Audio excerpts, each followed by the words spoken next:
Good morning. It's October the 4th, and we're going to run through our devotion this morning. I'm a little late, but that's okay. I'm still going to do it.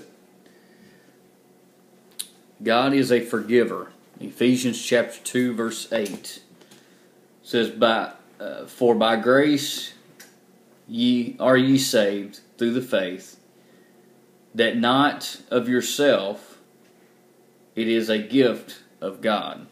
Let me read that again because I tongue-tangled this morning.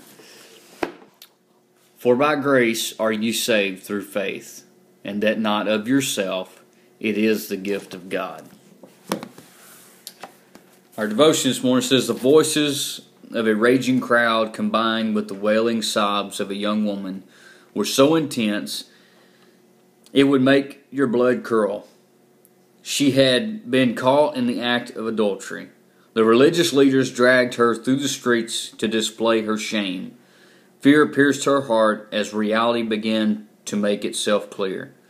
I'm going to die, she said out loud before she could stop herself.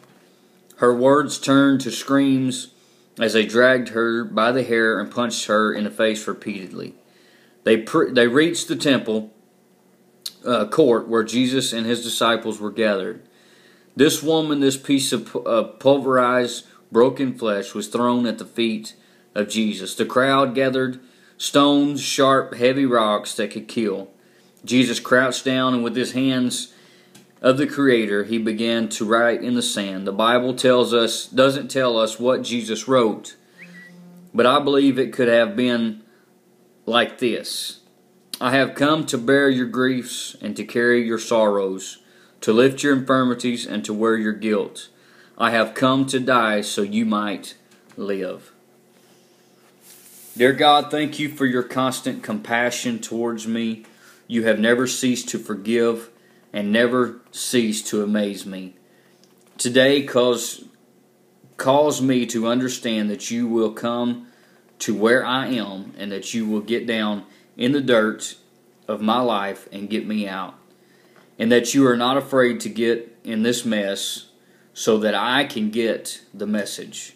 Be the steadfast voice in my ear that speaks louder than my shame, and the hand that writes mercy in the sands of my heart. You've never gone too far, you've never gone too deep, you've never done too much bad stuff for God not to forgive you. Remember that. God is merciful. He loves you, and He wants to forgive you. But like the Bible says, we have to ask. We've got to come to God with our heart in our hands and say, okay, God, here I am. I'm begging for mercy, begging for forgiveness, and God will be there. God will forgive you. So don't ever forget that. Y'all have a great day.